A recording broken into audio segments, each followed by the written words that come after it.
Today joining me is a good friend of mine, Mike McDowell. I went to high school with his dad, and he's known for social media, somewhat of an expert, but he's taking a different path, and I'm interested to hear about it.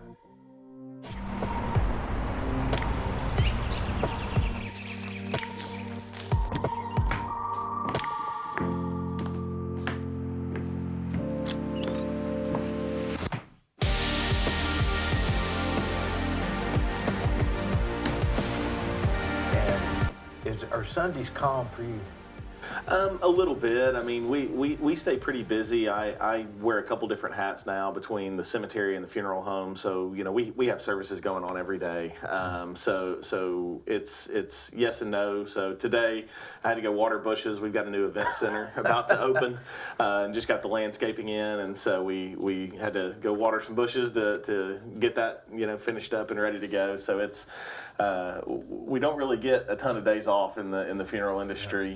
We've got to be ready to serve families at any time, and so I have a little bit more flexibilities with my weekend because I'm not having to do funerals and things. But if there's admin stuff to be done, that's kind of what I do. So.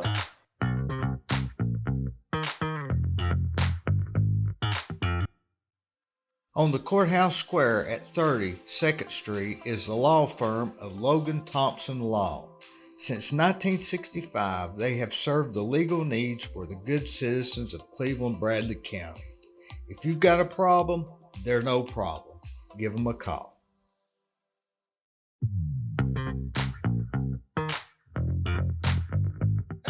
When I met you, you were into social media, Yeah. and then really big into it. That was sort of your thing. Yeah.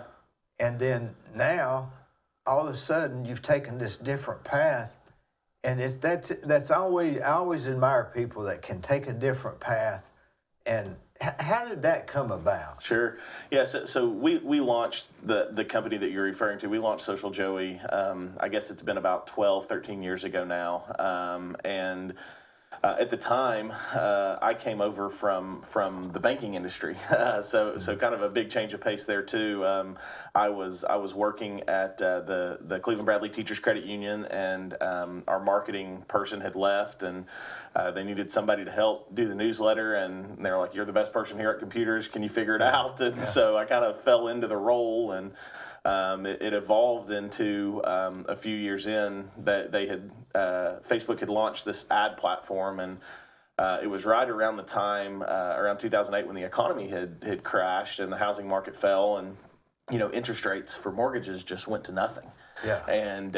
And so I had this idea like, hey, we know who our audience is. Facebook's telling me, you can target people based on where they work and what their credit score is. And, it was a little bit of the Wild West back then. You can't do all that stuff today. But we were able to target Bradley County School, Cleveland City School employees that had credit scores of 550 or greater, and hit them with these interest rates that most of them are paying 6, 7, 8% on their house, and we can come back and say, hey, 2.5%, 3.5%, 3%, and so we ran it on Facebook to see if it'd work, and we couldn't write home loans fast enough. It was people were just flooding in, and I started thinking, man, there's something to this. We turned around and did it with auto loans, and same effect. We did it with a membership drive, same effect. And we started saying, hey, man, this thing's going to be powerful. And in the midst of that, my former business partner, Larry Kugler, and his team had approached me, and they had an idea. They had just started their medical clinics, the American Family Care. Now it was Doctors Express back then, and he said, hey, we've been trying to find a company that can do this for us, for our medical clinics. But as we've looked at this, we think there's a hole in the market, and we could maybe start a company and do this not just for ourselves, but for other businesses. And so, we dove into that.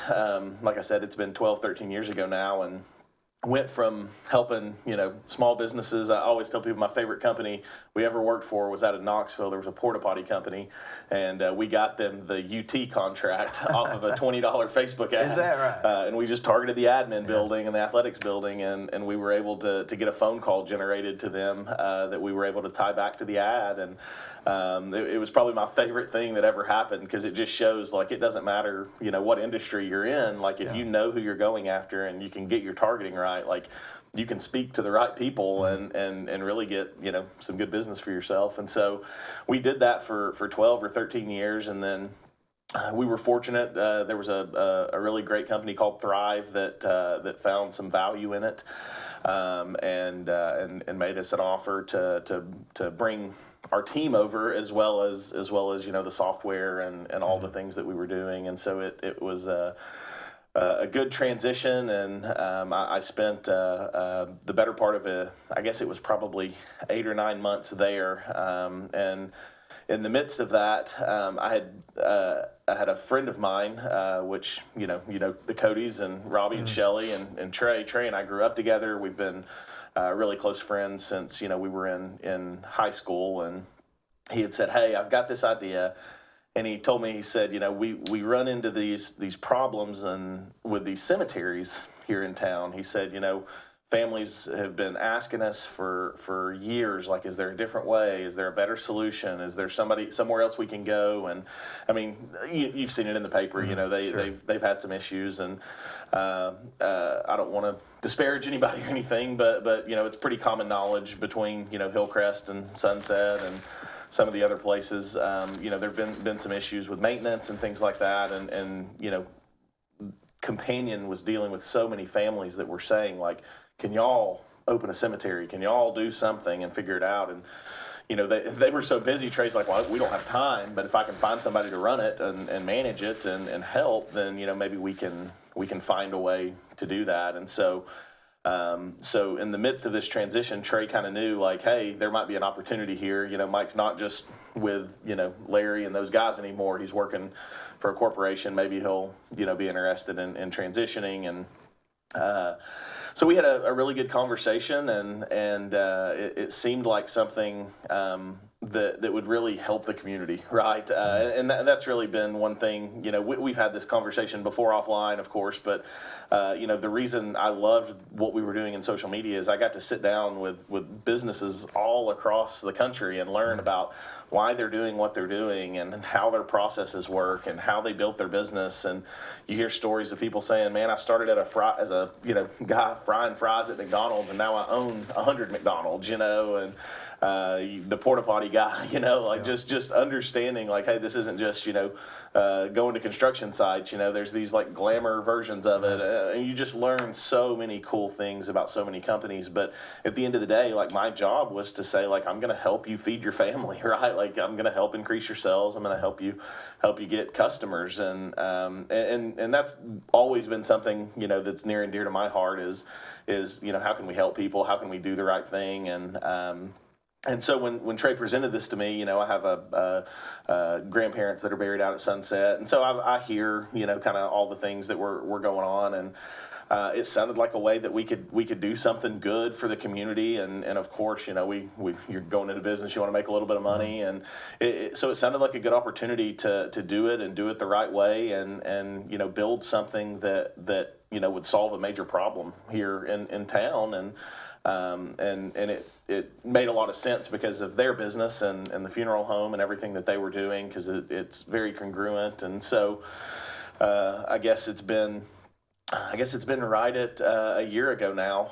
I stepped away from my role in the social media company and joined the team at Companion, and it's been like drinking from a fire hose, trying to understand the funeral industry and regulations and how to build a cemetery. It wasn't like there was a blueprint. Right. It was funny as we were doing our application with the state.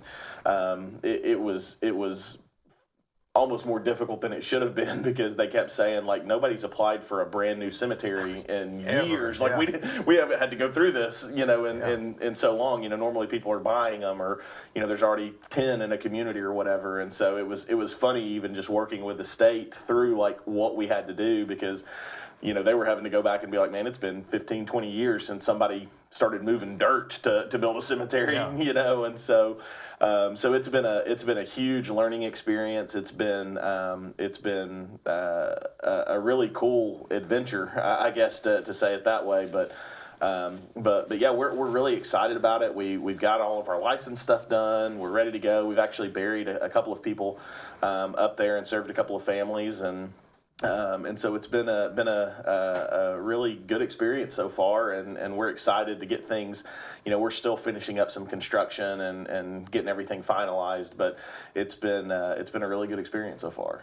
So. I like the fact that it's a circle. That's nice, isn't it? Yeah. We toyed around with so many different drawings and trying to figure out how could we get people in and out effectively, but also not make it so hard for people to get to graves and different things. And one of the biggest things that we've come across, and we spent a lot of time with the people down at Chattanooga National Cemetery, because everybody raves about how nice it is, and and so we spent a lot of time with them understanding, like, what kind of grass did you use? How are you not, putting ruts in your grass when you're driving, tractors out here? And how are you, and I mean, they go, of course, above and beyond, and, the Army Corps of Engineers comes in and makes sure that everything's perfect and all this, but they showed us a lot of how they did it, how those rows are perfectly straight. They taught us, how they were doing that. They showed us the equipment that they're using. They taught us, about, of course, they go over the top. They tear every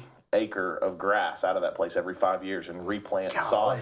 I mean, it's unreal the lengths that they go to make it what it is. And so we've taken a little bit from their playbook and said, hey, if we're gonna do it right, we're gonna do it after the best. And everybody would agree that they're, pristine and it's really perfect. And so that's what we've done, is we've kind of taken the pages from their playbook that they shared with us and have built it in a way that makes it easy to get there, keeps foot traffic, unique to, here's Mom's Row or whoever it is, right? So people aren't trying to walk, in zigzag patterns, and you're not having to drive trucks this way, then turn excavators and rip up your ground and all that. So we've really spent a lot of time just thinking from just a practical operations perspective of how do we do the least amount of damage to this thing as we're, serving families and digging holes and all the things. And so there's so much more behind it from that perspective than I ever realized to keep it from, having bald spots over here and stuff. And so, and erosion too. Yeah. Oh yeah. That's a major factor. We've been working with Brian Holbrook from U.S. Lawns and working on drainage and just making sure that we can do things right, and just building little berms here and making sure that there's piping underground to divert water here, and it's funny because you talk about it being a business and wanting to make money, but it's probably from the front end of having to invest to get it right on the front end, it's the most upside down starting business that I've ever seen, because it would have you've got to be. Oh, I mean, it's just there's so much. You got to buy the land first. Oh yeah, and you can't buy a small piece. No. You got to have something that you've got to that you can grow. Yeah, and then you've got to have land around you where there's potential to expand if it takes 10 years and you're And be somewhere that it wouldn't be offensive to some people. That's right. I'm That's sure. right. Yeah. I mean, it was even a conversation as we were purchasing the land. Like, the landowner owns the other side of the road too, and was asking us, like, what are your plans? I want to make sure nothing crazy. And he was, of course, gracious. It was Tarver and Rossman. He said, I can live with that. And he was like, just make sure it's nice. Like, I mean, that was kind of been everybody that's kind of come along this ride with us. Everybody's perspective is like, we support what you're doing. We know that Companion's done the funeral industry right. Just make sure you keep that same standard as you guys dive into the cemetery. And that's our goal, right? It's to make it affordable, number one. Some of the pricing has been outrageous over the last couple of years. And so making it affordable, like the funeral home is, and we've built some cool packages to get people's markers included and all that stuff, so they're not, thinking they're done and then, oh, hey, now you got to spend $4,000 more to get a marker, kind of stuff. Because the average person doesn't know about a grave site till it's 2 days before they need to know. That's right. I mean, you wouldn't know. I would have no clue what a grave site would cost. Yep. I guess a lot of people are used to, their church has a grave site, which now the small churches are sort of going by the wayside. Yeah. And just to get it, you can't just go out here in your yard and say, I'm going to start burying people. Right. Oh, yeah. I mean, it's very complicated. Even for churches to get established in one is not easy. I mean, you still have to go through the state and make sure, and then you got to work with the county for zoning and make sure You just couldn't do it. You'd have to have somebody that dealt with infrastructure and kind of knew, like, had worked with TDOT and I mean, you'd have to have somebody that really knew that side of it and knew the right people to call in Nashville to get it organized. And they wouldn't be having enough of it to afford it. Yeah, and that's part of the problem for churches, right? Like, they're trying to do it as a service to their members, and so they want to keep it as inexpensive as possible. And really where I think churches a lot of times get in trouble with it is, it's like, well, grandma went to church there, and by default we assume, children and grandchildren, and so, you'll start getting people way down the line, or cousins, and so it's like, well, grandma's vouching for them, and she's still here, and so they end up selling these plots, and they'll run out, and it's not like churches have an infinite amount of land, right? And so and maybe some churches don't even know who has what plot.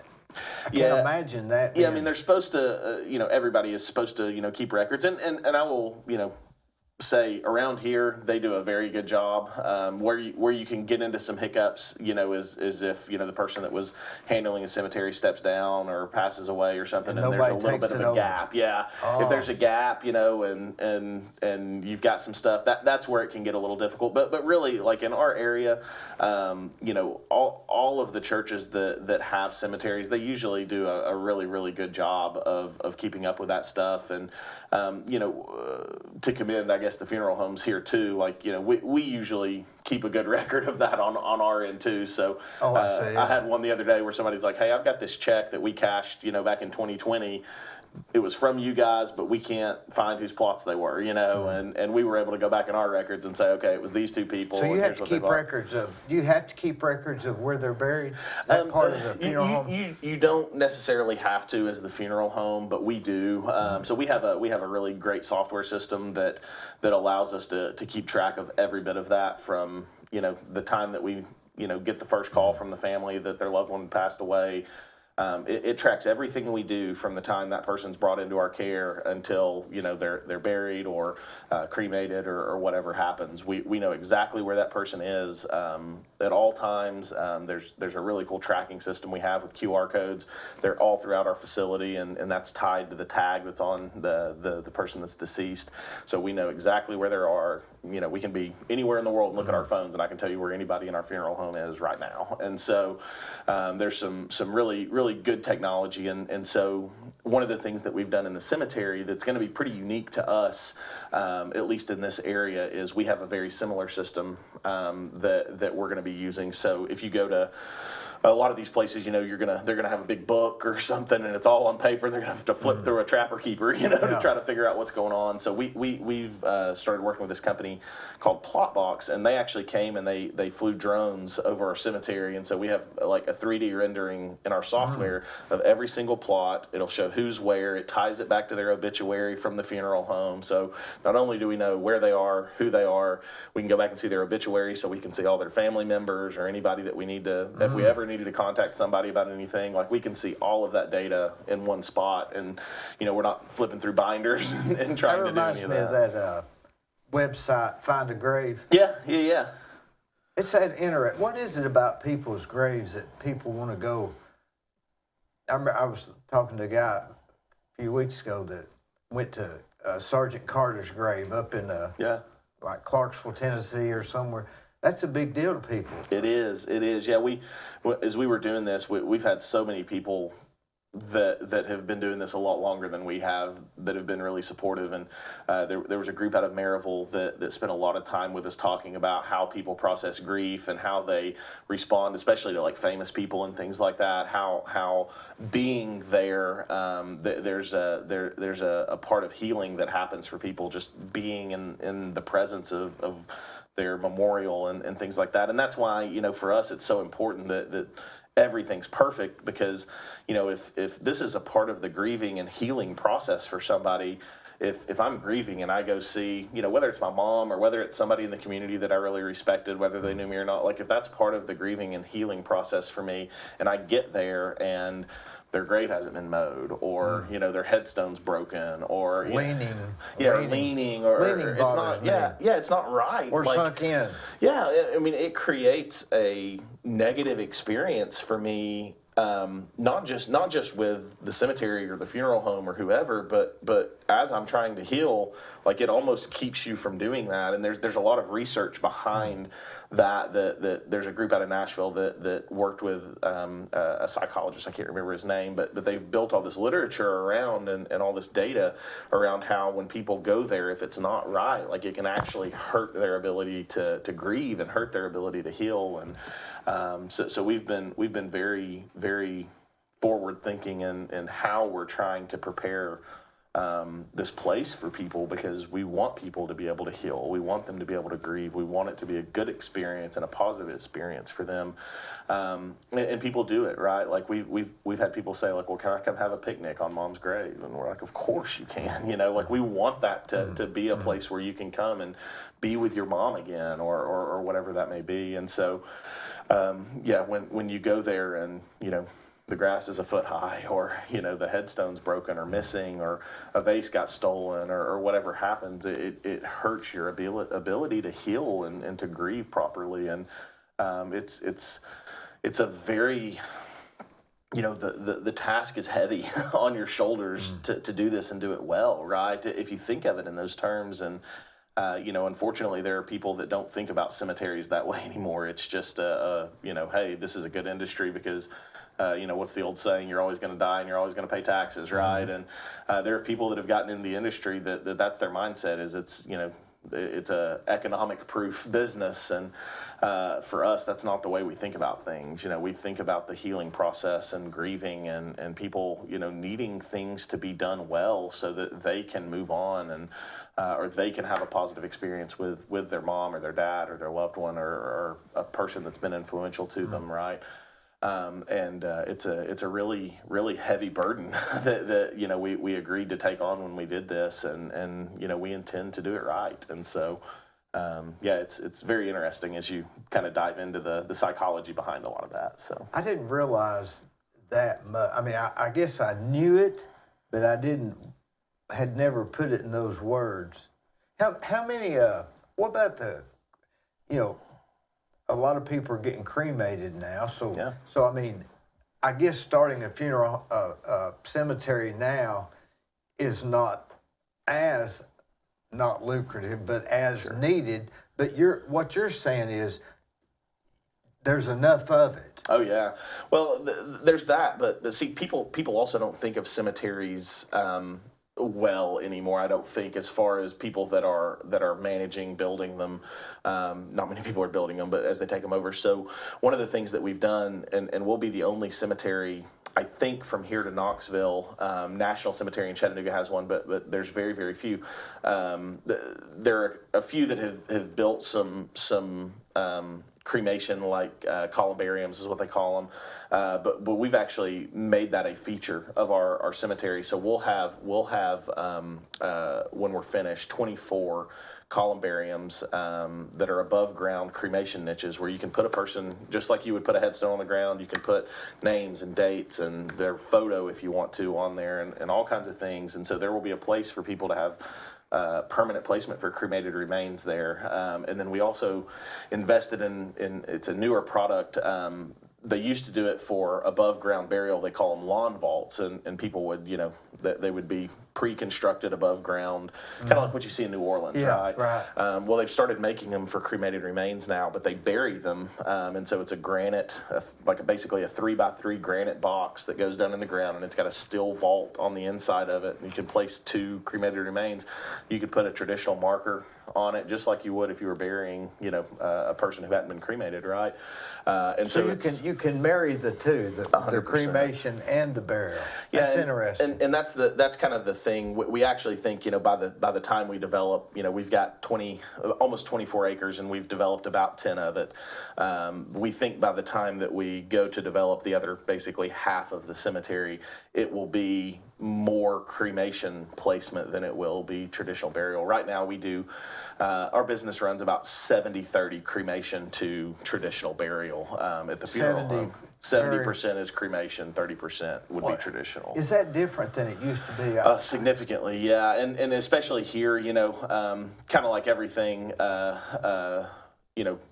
it started in California. It made its way this way, kind of a lot like the tech space, right? But do you think it's economics? I think that's a piece of it. I mean, you're talking about, and not everybody does this, but kind of the thing that helps companion. You can be out the door, for $750 if you choose direct cremation, right? That's unheard of. I mean, not just here in Cleveland. That's unheard of everywhere. We've been looking at some different locations. We just opened in Chattanooga. Our closest competitor in Chattanooga is more than double that, right? And so there's not a lot of people that have a ton of money in their savings account, right? And so we have a strong heart that says, when you come interact with us at the funeral home, it's probably one of the worst days of your life. The last thing I want to do is sit across the table from you and say, we're also going to drain your savings account today too. We don't feel right about that. We joke internally anyways, there's a reason a lot of our competitors drive Porsches and we drive Fords, but we saw an extravagant markup in the funeral industry and said, hey, we can take care of people and do the same thing that any other funeral home in the country does, and we can do it for half or better, and still be able to pay our bills. And it really is at its heart. It's almost a ministry, right? Like that's what I was thinking. Taking care of people and doing it at a reasonable price point. And we think the industry will eventually shift that way. There are other people that are way bigger than us at Companion that are doing this, that have 40 or 50 funeral homes, right? And there's a big company out of Nebraska, I think is where they're headquartered, and they've been doing this for about 10 years. We started about 10, 11 years ago as well. And so it's definitely the coming trend in the funeral industry, but it's hard a lot of times for traditional funeral homes to think this way because, number one, their processes aren't set up for 70% cremation. They're not set up to handle the caseload that comes with being what we call a value provider. They're just not able to do it that way. And so what happens is you'll have a funeral home, and not to single any one group out or anything, but you'll have a funeral home that what they try to do is they try to create different brands. And so you'll have brand A that is their high value, cremation's $3,500 to get buried there. You're going to be $20,000 out the door, and then they'll create a second brand that's still owned by the same people. It's still the same people embalming, still the same people cremating, and then they'll price cremation at $2,000 here, and you'll be out the door for $15,000. And then they'll create brand C that's their low cost brand, and there you can get cremated for $1,000, and you can be out the door for $10,000 with a full funeral. And they try to not let people know that those three people are the same. It's the same person cremating. It's the same. I think people know that. Don't you? I think a lot of times people they are not do, that but dumb. when you get into big cities, like people have no clue. Like especially when you start dealing with like the big corporations, like the SCIs of the world, they own so many different brands that there's almost no way people can tie it back to them because it's so dispersed. And a lot of times those big companies will come in and buy the funeral funeral home and leave it under the same name, and people will never know unless something comes out in the news or whatever. And so, so yeah, I mean, that to us is not the way. When we meet with like marketing people that are in the funeral industry, they're like, well, why don't you create a high volume or a high price brand, and that can be your discount brand? But we don't want to do that. Like, we just want to take care of people as companion, and we want, if they come into Chattanooga or Athens or Cleveland or wherever else we end up opening, like, we want the experience to be identical everywhere that they go, and that was instilled in me and has been instilled in Trey and them as we watched what some of these other businesses have done. I got a first row seat to it as I started working with franchises in the social media space. And, Right, yeah. You create a brand, you create an experience, and it's Chick-fil-A, right? That chicken sandwich is going to taste like that chicken sandwich whether you buy it in Las Vegas or whether you buy it over here on Keith Street. And McDonald's really started that. Yeah, I mean, there's all these brands, and so when we look at that, we say, okay, well, yeah, they're franchising, they have different owners, but if we can create that experience, that same idea in this funeral home, and whether they're visiting our Chattanooga location or Athens or Cleveland, we can offer that same type of service to people, and we don't have to have 5 different brands. Like, we just want to care for people in all these communities, and so that's kind of how we've looked at it, and how our growth plans are built, and what we want to do. Like, we're happy with our price point. We don't need to make $20,000 off a family. like. Well, and it's interesting. I haven't thought about this, but what's more important? How you what you put somebody away in, or how you care for their grave afterwards? Yeah. Where do you get more benefit? Yeah, we always say 2 things. If our first call, when we go pick up their loved one for the first time, if that goes poorly, or if the cemetery goes poorly, it doesn't matter what happens in between. It could be perfect in every other aspect, but if either of those 2 things are broken, the whole experience is poor. And so I would say the grave is probably the most important thing throughout the entire process, because at the end of the day, like, that's where they now go to remember mom, dad, grandma, whoever. And so that's the lasting impression on their mind. Like, this is a 2-day thing. It's kind of like a wedding, right? Like, 4 days later, it matters what the grave looks like. That's right, yeah. And it's like this whole middle process from the time we bring your loved one into our care. You meet with a funeral director, you plan a service, you build a tribute video, you have all your booklets, you have a service. Like, all that happens in 4 or 5 days, and then this is what. And so it's like getting married, right? Like, you spend all this money and you have this rehearsal dinner in the marriage, and at the end of the day, like yeah, sure, we might look at that photo album 10 years from now, 20 years from now, once. Right. But like, what matters is that this thing works. That's now the union, and so the funeral industry is really a lot like that, where what we care about. I mean, all this matters, but this has got to be perfect, because if this is messed up at the end, the grave, if that's messed up, it doesn't matter how well you did at anything else, because this is how they remember mom now. So this group that's doing the cemetery is more interested right now in how the grave site is cared for, and that experience goes, rather than, because that's what you're focused on. Yeah, I think that's a lot of it. We've just heard so much feedback from the families that we serve on the funeral home side of things that they've had bad experiences with cemeteries, and we think it's something that we can help fix. And so, we're doing things that a lot of other places won't do. So we're putting irrigation in the cemetery. Like, there's not a cemetery anywhere around here that waters their grass, and we think that's crazy.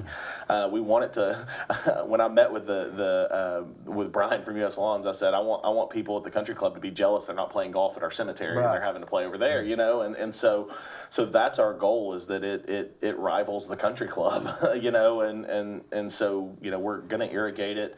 We were able to do a small preview of kind of that for Olivia Weatherford, and built her a nice custom space up there, and did some really cool things for her, and so but that's what we want the cemetery to look like. We want we will sod that entire area, so the whole thing will be sodded. It will be irrigated.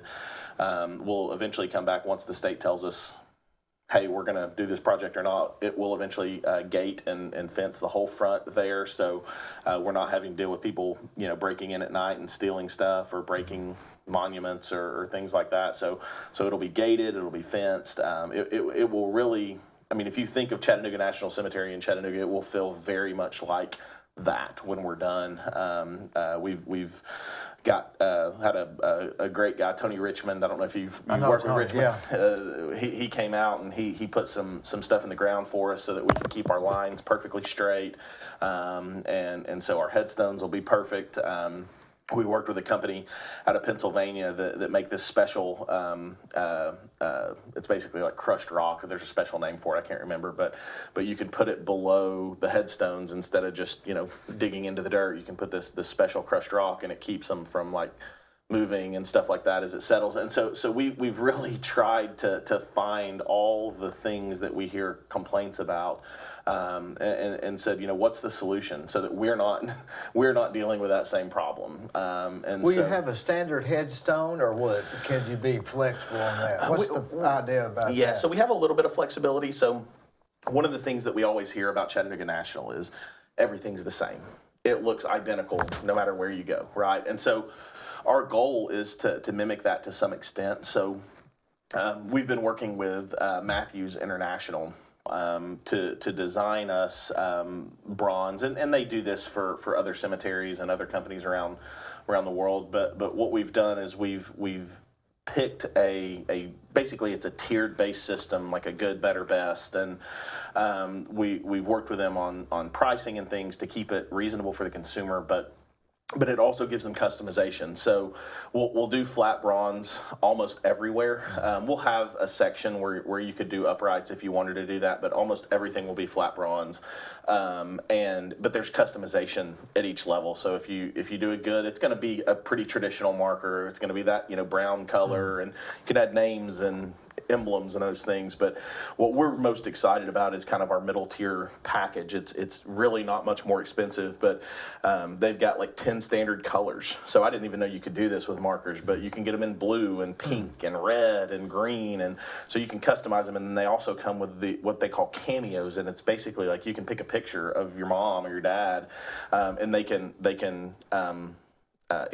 put it into the marker so that like when you go to mom's grave, like there's your favorite picture of her. Or if I believe they've got that for Bobby Godfrey's grave. Okay. I think, but it's on the wall. But I noticed weather or nothing damages. Yeah, and they've done it so cool, and so you can do that, and then it gives you some flexibility. You can put we just did one like this, and they include signatures on it. So if you want to put your mom's signature, or if you wanted to write something, so we just had a family say, hey, I want to write, or I want my grandson to write, "I love you, Mama."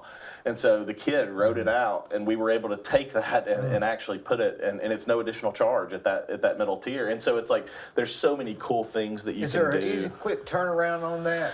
No, markers are. I say no. I mean, it's 90 to 120 days usually. If you get something like crazy custom, it can be up to 150. But the trick is like getting the granite, unitizing them, letting that set, and then getting that. They put this like, I don't know what it is. They call it like a tri-something diamond coat. But basically, it's what keeps the color from fading and the pictures looking good and all that stuff. So they put it together, and then they seal these things. And I mean, they come out, they look spectacular. So it's not that they're lazy. It's that it takes some time to do it. Yeah. I mean, you're talking about having to go. I mean, they've got granite mines all over the place. So, but they've got to go get this slab of granite. They've got to cut it to the dimensions for your headstone. They've got to get the headstone cast, built in bronze, if you're doing color or whatever. They've got to design it. They've got to send this picture off, get it put on. It's like a porcelain material that it's on, and then they've got to seal that on there, and it's got to cure. Then they've got to seal the whole thing to the granite, then that's got to cure, and then they come back with this like tri-coat stuff that they do to it to keep it preserved. What if somebody doesn't want a headstone? What if somebody doesn't want to spend for that?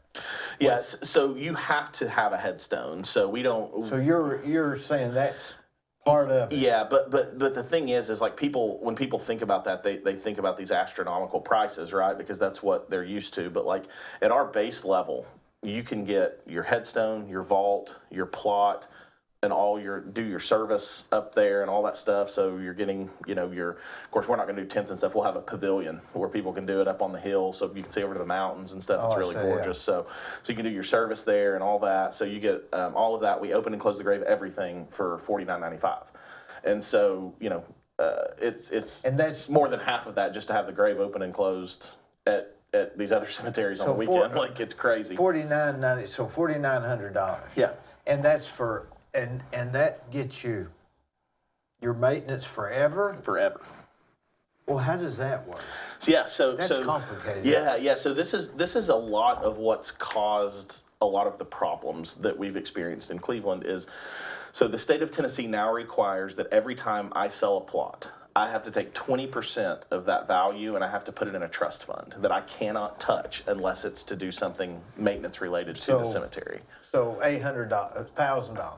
Well, so the plot, so our it's- plots are $1,500, so we have to take $300 for every plot we I sell, see. and we have to put it back. So the other is the Correct. So what? And then let's say you want to go ahead and buy your marker. You can do one of two things. You can say, hey, I'm going to go ahead and I'm going to prepay for everything, and I want to go ahead and have my marker designed and made today. And so you can do that, and it locks in today's price on the marker for you right now. But let's say you say, I don't want to do it yet. I want my kids to design it because, maybe they... I'm not dead yet. Yeah, I'm not dead yet. That's morbid. I don't want to do that, right? Like, I'll let my kids do it later or somebody else deal with it. Well, in that case, we can still set you up to pay for it over time.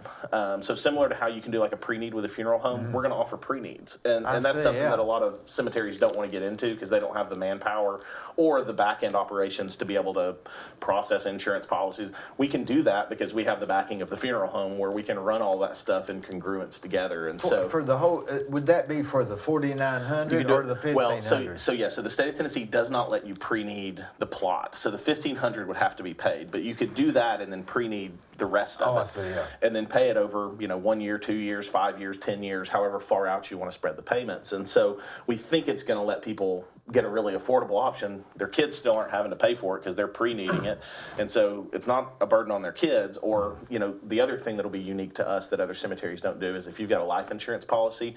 Right now, there's not a cemetery around that will let you pay for your plots and your headstone with your life insurance because they don't want to deal with filing it and chasing. We're going to let you do that because again, we've got the operational structure to be able to handle that. And so there's some things that we're able to do because we have the congruence of the funeral home that a lot of places won't be able to. But part of that is, if you go to Sunset and you want to get buried on the weekend, it's $3,200 just to dig the hole. That doesn't count your Golly. plot. It doesn't count your headstone. How much doesn't would the count your rest vault. be? I don't know what all their prices are on everything. I know that if you bought a normal headstone, just went to us and said, I just want the headstone, nothing else, the price on those is like $2,900. And So this 4,900 is a value. it'll be about half price is what we're thinking of what you could go to any other cemetery here and get. Now that 20% you put in a trust. Yeah. Explain. I'm ignorant. What is it like an annuity or what? Sort of, yeah. So there are a couple companies in the U.S. that deal in these, and what's Not just a couple. Yeah. It's a very unique thing. A real niche. Yeah. Niche. So like Regions Bank has like a division that does this, but we use a company out of Louisiana called Argent, and they're like the big player in this across the U.S. And so basically, if we sell 1,000 plots, we're taking $300 of those 1,000 plots every time, and we're putting it in this trust. Well, they invest it, and it grows, and it grows, and it grows, and it grows, and it grows, and it grows. And when you pass away, because let's say you bought your plot 10 years ago, if our plots are $3,000 10 years from now, you don't get charged a dime more than the $1,500 that you paid. And I can go to that trust and say, hey, I need to sod Dee's grave because we just dug a hole. So I need to buy a pallet of sod so I can sod his area. So you have to go to them. Submit what we're doing to get the money, and they approve whether or not it's a valid reason. Oh, right? so it's sort of got to be a third-party referee, if that makes sense. Right.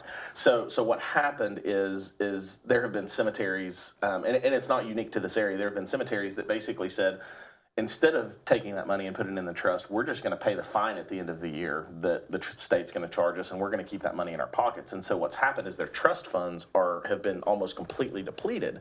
They don't have the money put back for maintenance like they're supposed to. And it's really not their money, right? I mean, I'm assuming it's perpetual. Correct. Care. It's a perpetual care fund. Like a and crime. so, I mean, I feel like it should be, but you know, Yeah. I mean, it's not like the legal definition would not say that they could go to jail for it, but they do get fined for not maintaining that. And so now, like, the state has really cracked down on it, which is good. But like, we have to submit reports at the end of every year for every plot that we sold, the value that's in our trust fund, and what came from each of those plots into that trust fund. The same would be true of like a headstone. Let's say you said, hey, I don't want to design my headstone. Somebody else is going to do it after I pass away, but I'm going to go ahead and pay for it today. Well, that locks your price in so that you're not paying, you know, if bronze shoots through the roof, you know, you're not having to pay prices 10 years from now on bronze. But then I have to take 120% of my hard cost of that headstone and I have to put it in a trust fund so that your headstone money is there 100 years from now. If, you know, if there's some miracle drug and we both live to be 180, Yeah. that money's put back, and then the company that we buy the bronze from, you've already purchased, right? So they have to come back to today's prices, and you pay for today. And now the trust, the person over the trust is actually the person responsible, I guess, right? Well, so Like a we'll take bonding- that money, right, and we invest it, right? So let's say it's $1,000. You're $1,000 from today. 10 years from now is $1,500. Well, the trust is doing the investing, right? Correct. Yeah, we don't touch any Yeah, of that. so it's it's- all managed by a third party. So they're like a bonding company. Exactly. They have Yeah. to do it. Exactly. Yeah. And so you know, let's say 10 years from now your headstone gets damaged, and we can go back to them and we can say, hey, we've got a maintenance issue. Dee's granite is messed up, and Dee has passed away. We've got to repair this because it was our lawnmower that nicked it or something like that, right? Well, then they can say, okay, that's a trust issue, that's fine, and they'll disperse the money to get the granite repaired or replaced. And so that's the way it's supposed to work. And what should happen, and what we had to do from the onset is say, okay, how many graves do we have? Okay, if we sell all these graves, what's the total amount that we've put in this trust? On average, it's going to make X dollars a year for X number of years by the time we sell this thing out. Is that going to be enough money to generate enough revenue that I can pay an employee or somebody to keep this thing mowed and weed eated and all Well, this who stuff? answers that question, the trust or you? Well, we have to. We have to sit down and do the math when you we have- set our prices. So they have to sort of, do they have to approve it or? They don't necessarily have to approve like our price points and stuff, but I mean, when we met with them, like we went through all of that, right? And so like if they were to look at it and say like, there's no way, Right. they would just deny to We work don't with want us. the trouble. Yeah, they would be like, we're not going to work with you Yeah. because it's going to be a pain in the butt, right? 10 years from now or Yeah. 20 years from now. And so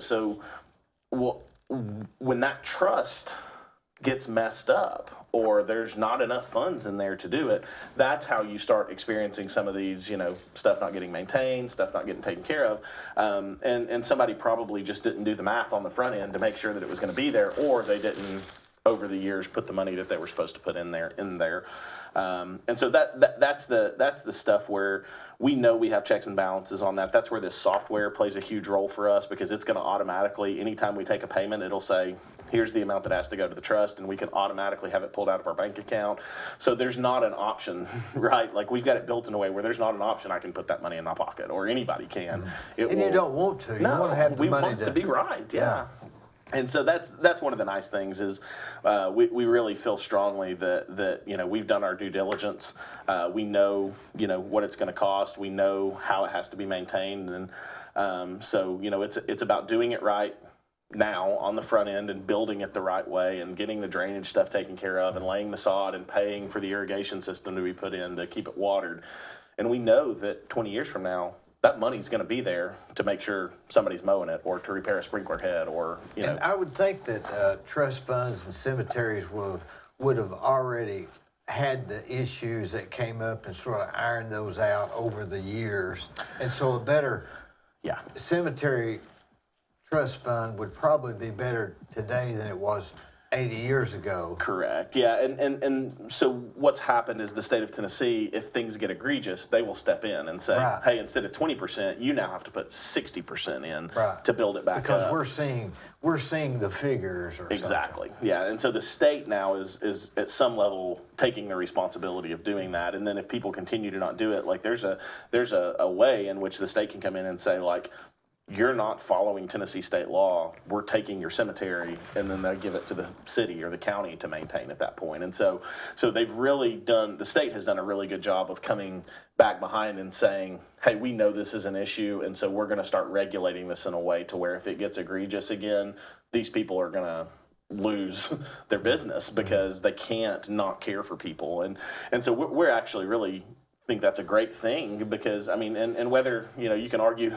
semantics all day of whether the government should that be involved in your business or That's not. a whole nother but story. when you're talking about dealing with people who are deceased that don't have family to fight for them anymore, and we're talking about maintaining their final resting place, like there's a morality issue there Sure, if you're that's not what doing it well. And so on that sense, That's what the government's for, Yeah. in my opinion. Yeah.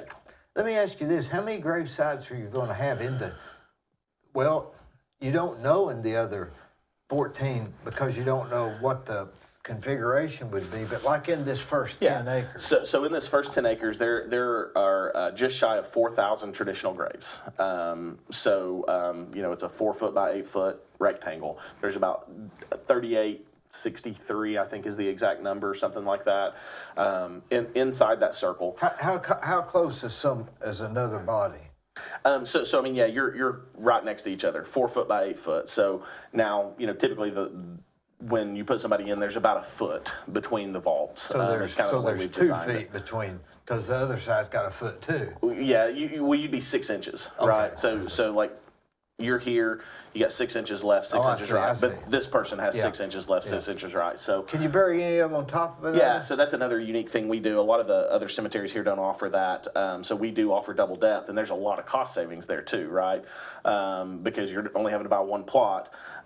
Is that potential 8,000 or potential? No. So it's significantly less than that. So the headstone, because you're not I mean, as far as the graves, the traditional. Oh, right. Yeah. So technically, you could inter 8,000 people there if everybody did double depth. Can you do 3? No.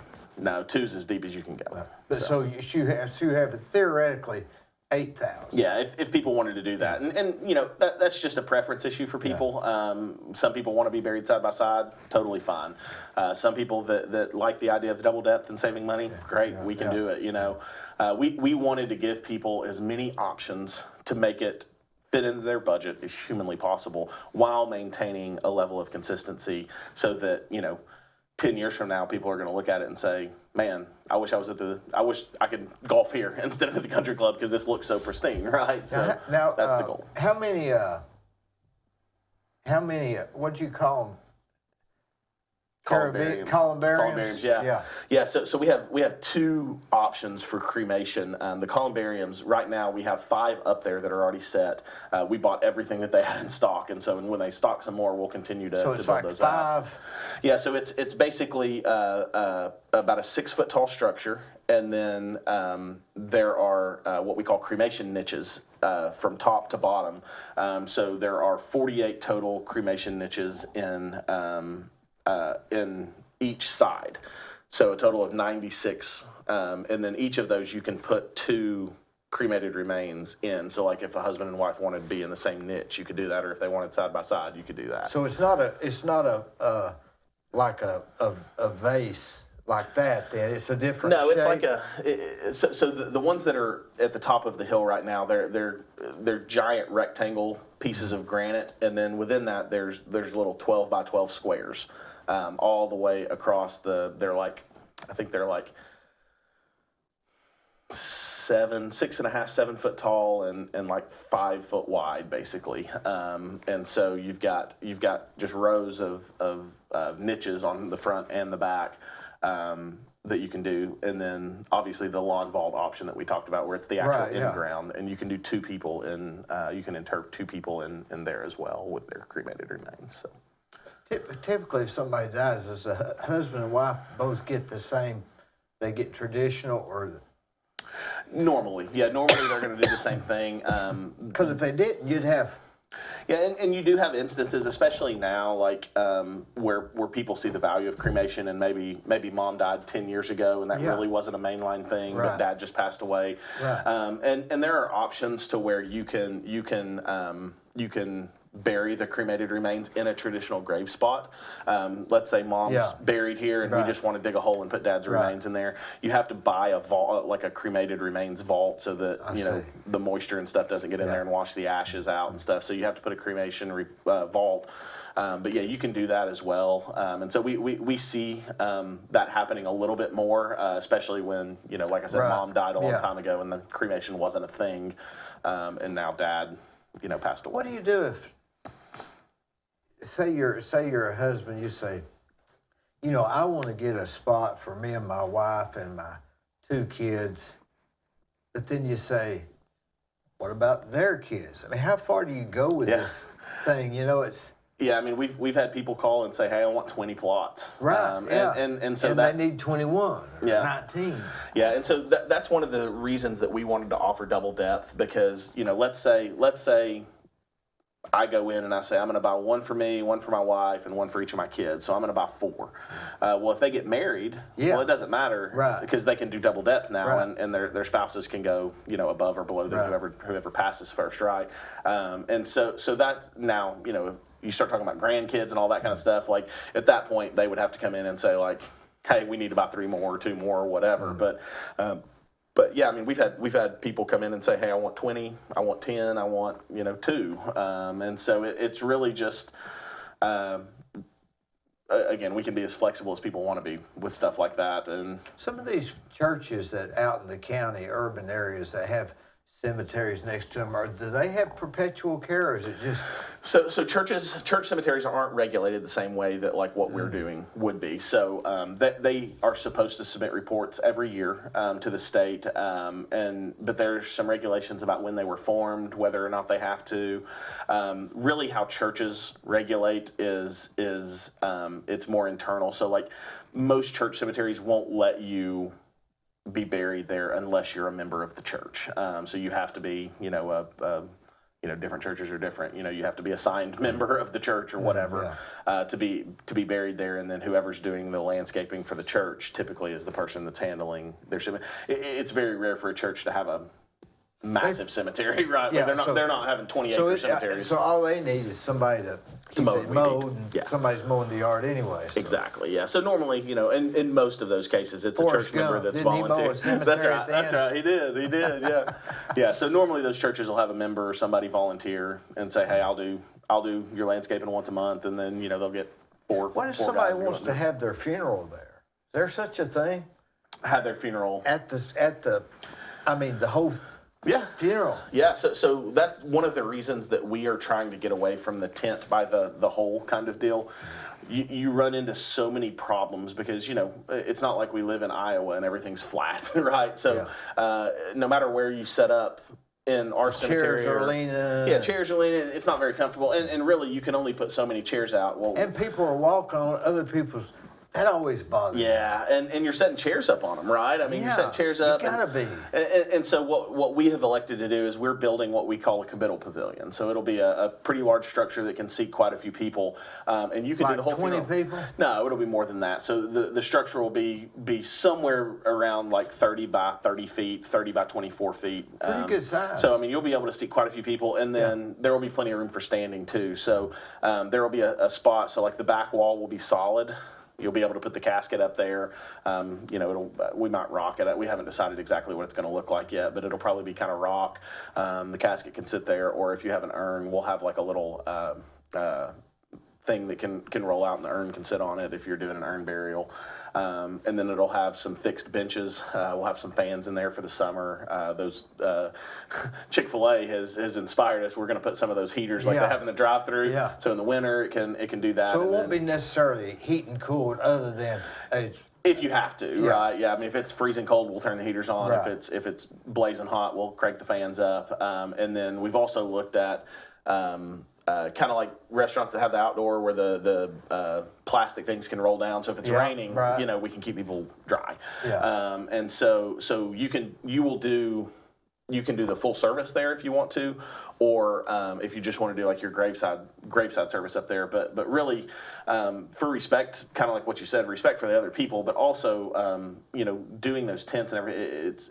It's incredibly cumbersome on the grave staff, number one. But beyond that, it's just not really what we think is the best experience for the family either. Now, if they want to come down to the grave, like, they're totally welcome to do that, but we're going to have our graveside services in that pavilion. And there's also a level, a little bit of a safety issue. I mean, you've got a 6-foot hole right here, you know, and little Timmy can trip and fall into it too. And so, like, well, and it also gives the people that come time to leave and let the family be there just as it's drawn.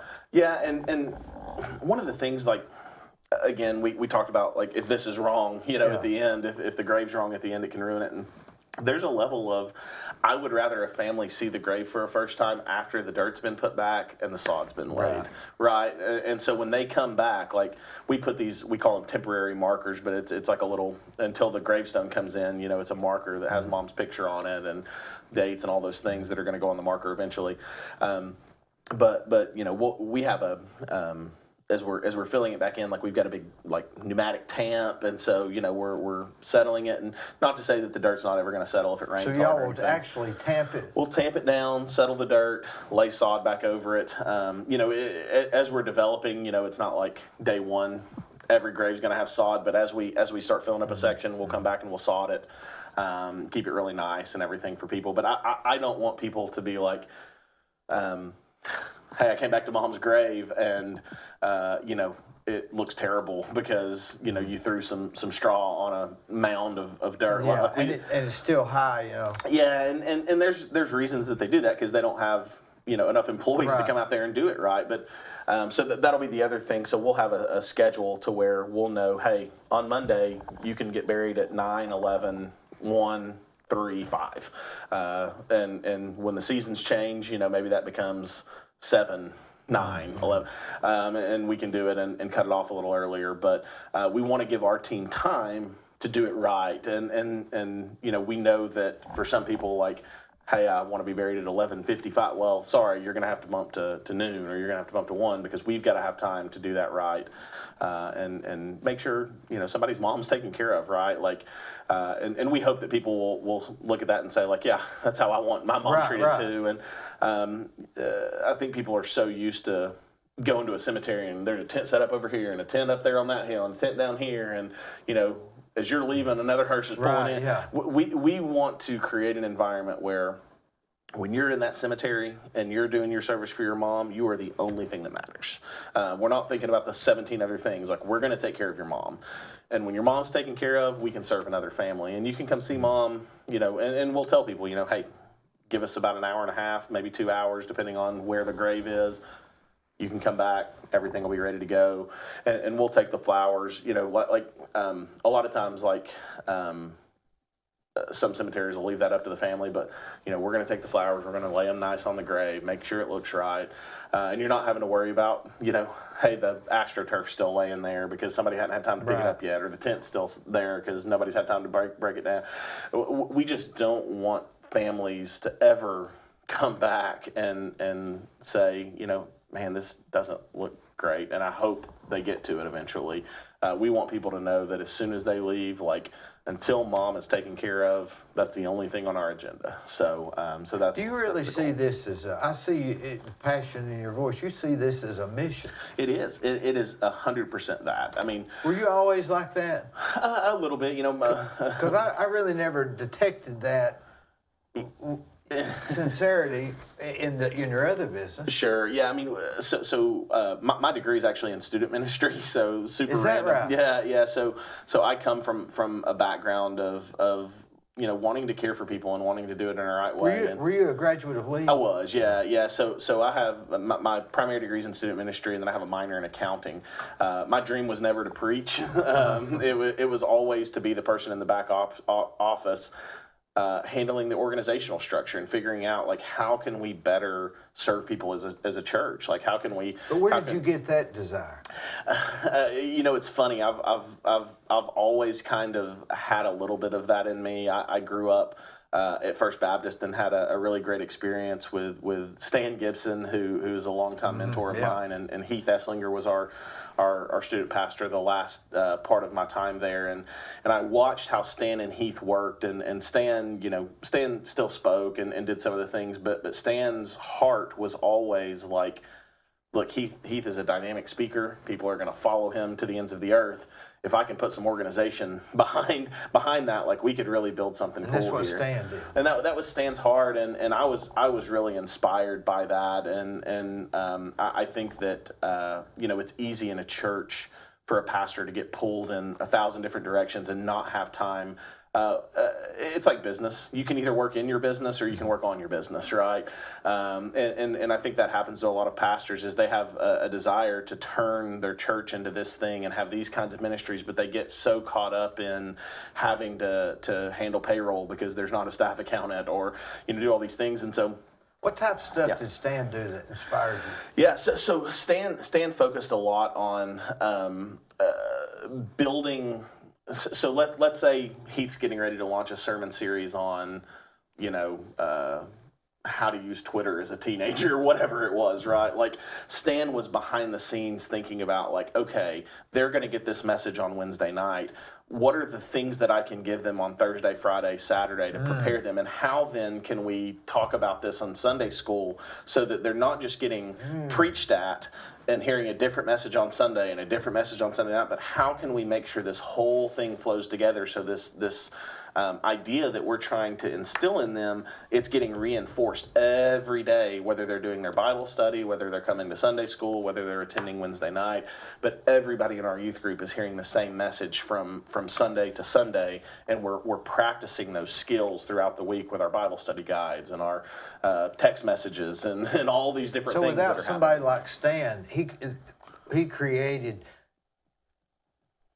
I guess, created a more beneficial experience, I guess. Would be yeah, I mean, when I thought of Stan and Heath, I would always say like Heath is like your vision casting CEO, and Stan was your COO behind the scenes, putting all the pieces together to make it work, right? Yeah. And I really loved that because like I never had a desire to stand up and preach to thousands and thousands of people. I enjoy some public speaking stuff, but like that was never my goal. My goal was always to say like, I love fixing things and building structure, and I mean that's why the cemetery has been so cool for me because it's like it's a broken process in our town. It really fit what you do, and I want to fix it, right? And the social media thing was the same thing, right? Like there are social media companies that were charging people, and I mean, we've had this conversation that are charging astronomical amounts of money to do this, and we were doing it for a low cost, and we built a better mousetrap, right? And I love that. You like systems over goals, basically. Yeah, and when I can tie that to tangibly helping people, that's where I feel most fulfilled in my life. But what gave you that desire? I mean, I think inherently it's at the heart of what we're supposed to be as Christians, right? Like, I mean, if I was... Who's your big Christian influence? Oh man, there's been so many. Early on. I mean, I think Stan and Heath were pretty integral to how I think about the world.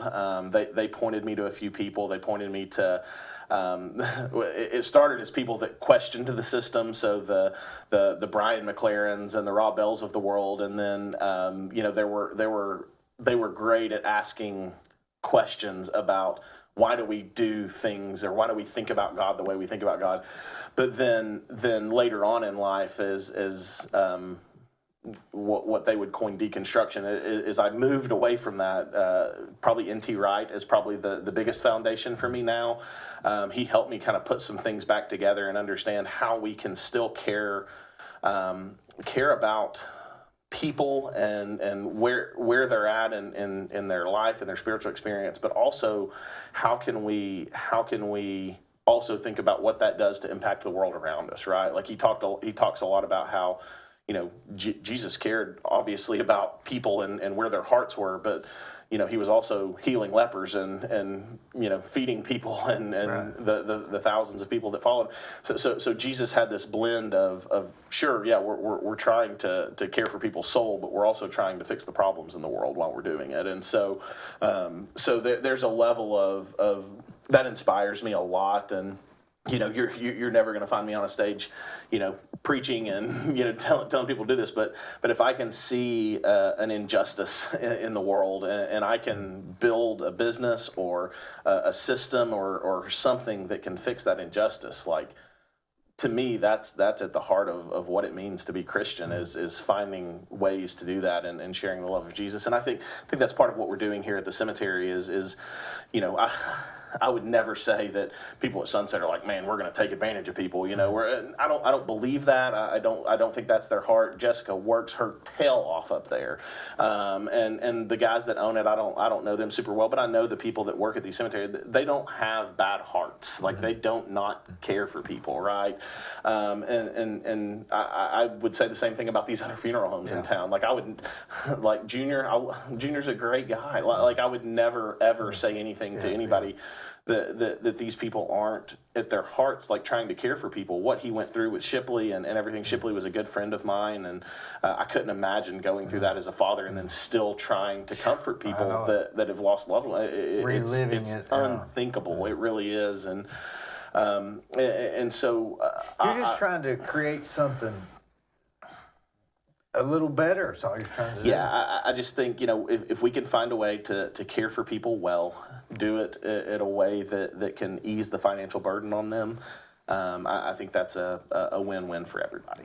So, I know one thing. I'd hate to go against you in business or just about anything. Well, Where do you get your organizational skills?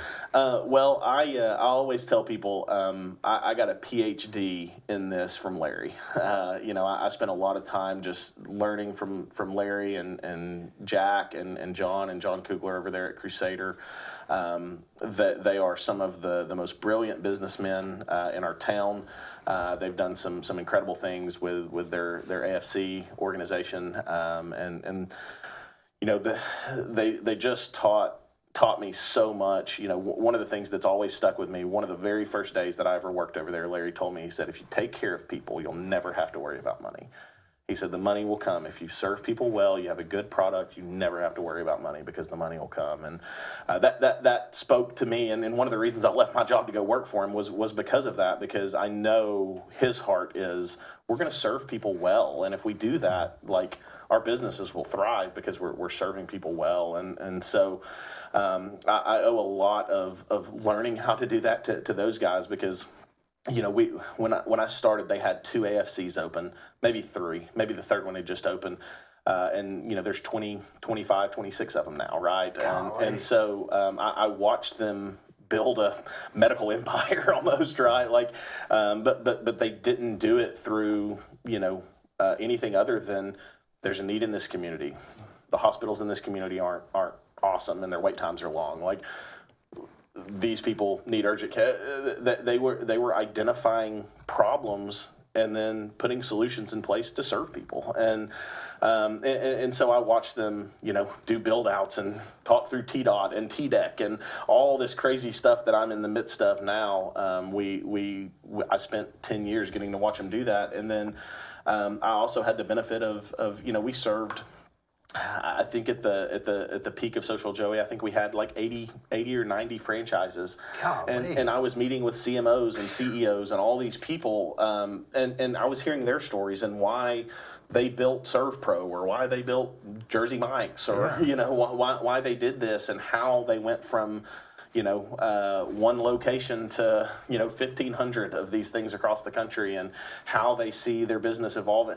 And so I had the unique benefit of being around for 10, 11 years some of the smartest people that have ever built businesses in this country, and I learned to listen a lot more than I talked to those people, and so I was able to glean a lot of things from them telling me about how they failed and how they messed stuff up and how they succeeded, and so that's been my MO is I don't ever want to be the smartest person in the room. If I'm the smartest person in the room, I've messed up, and so I always wanted to sit down with people who were smarter than me, that had done this before, that had solved bigger problems than the ones I was trying to solve, and just learn from them and how they did it. And that's really, I think, what kind of got me to the point where, I could stick my toe in the water and say, maybe I can try to do this myself now. And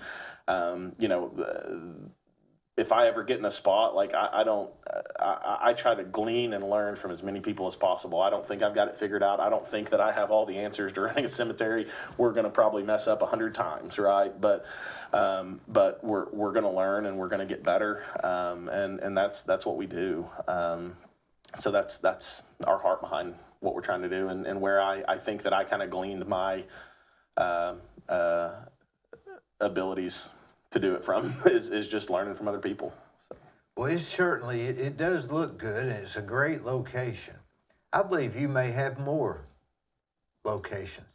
I hope so. Our hope is, we think we've got a good location out there. If it goes well, and we can figure some things out about how to do it other places, I think there's opportunity other places. I know on the funeral home side of things, Chattanooga was a no-brainer for us. We were already serving, 600 families a year out of Chattanooga, and so opening a location down there only allowed us to do that better and more. There's other places across Tennessee. So Companion has another funeral home in Chattanooga. We do, yeah. We just opened it. It's been open for, I guess, right at 3 months now, and so we've been serving families down there, and we've done a handful of funerals, a lot of cremation. I think we've served probably 200 families already. Golly. Almost. Yeah. In how many months? In 3. Golly. So it's been really good. Yeah, we That's again, incredible. Yeah, it's again, the funeral industry is in a major shift, and I think we're just a little ahead of the curve right now on that side of things, and so we're excited about the cemetery, but we're also excited about the funeral home and the possibilities there too, and it's about finding, I can't, I've talked a little bit about Larry. I can't say enough about Robbie and Shelley Cody. I told you Trey and I were good friends growing up. Shelley was like a second mother to me. I basically lived at their house for 4 years during college, and I watched Robbie's work ethic, and I don't know when he sleeps, because every time I see him, he's working and building and trying to do things well. And back then it was custom homes and all the things, and now it's how do you care for people, and how do you serve them better, and Trey has that exact same drive and mentality, and so we've got 2 people at the head of that ship that are incredibly hard workers, and you couple that with Shelley as one of the most caring individuals that exist in this town. I mean, everybody's been so gracious and kind through the journey that she's going through right now with her cancer and everything, and hopefully going to be coming out of that soon. And it's been humbling to watch the community rally around her through that, but they're incredible leaders. Robbie has an incredible mind for this and how to do it, and my hope is that I can take a little bit of the knowledge that I learned from Larry and those guys and help them potentially scale and do some more locations with Companion, because we think we've got a business model that helps us serve people well, and do it at a reasonable price point, and we think that'll work here. It obviously works. It works in Chattanooga. It works in Athens. We think it can work in Knoxville. We think it can work in Nashville. We think we can work in Jackson if we want to go that far. And so we're excited to see what the possibilities are there, and where that can go, and how we can continue to find good funeral directors that care a lot about serving people and caring for families, and find other ways to do that through Companion too. So, how does a person get a hold of you for these? Now, can somebody else have another funeral home and still come to the cemetery? Oh yeah. So Well, it's not exclusive to. no, not at all, not at all. And you know, yeah, we don't. You can come from Athens, you can come from Cleveland, you can come from. It's not a It doesn't companion matter. thing. It is not a companion thing, and it's one of the reasons, you know, people kept saying, "You just call it companion cemetery." We're like, we don't want to do that. Like, we don't want people to feel like they have to choose our funeral home just to be buried there. And so It's not necessarily even connected, right? it's not. I mean, it's not at all. And you know, we've obviously gained the benefits of having some of the infrastructure of the funeral home behind it as far as processing things and stuff. But they are two completely different companies, different businesses, and so yeah, it doesn't matter what funeral home serves you. We can serve you at the cemetery. So how do you get a hold? How do people get a hold of the cemetery if they wanted to reserve a spot or even come out and just kind of look and talk about it? Yeah. So you're free to call myself anytime that you want. The main line for the cemetery is 423-473-2621. If you call that, it'll ring my cell phone or Trey's cell phone, depending on which one of us is more available. I meet people out there pretty much every day already that have already been inquiring, that just know about it because our funeral home served them. So you're welcome to call me. Our website is live finally. It's just HiwasseeMemorialGardens.com, spelled just like the river, HiwasseeMemorialGardens.com. Or you can email me. It's just Mike@HiwasseeMemorialGardens.com. Or if you have questions on the funeral home side of things, Mike@CompanionFunerals.com. And so, yeah, we're happy to serve people however we can. If they're interested in buying plots or looking at doing pre-needs, anything like that, we are 100% open and ready to handle that. And so feel free to reach out to me, and yeah, we can get you set up and look at what the options are. Mike, you're a good friend, buddy. Yes, sir. I always enjoy talking to you. Yeah, it's been good. And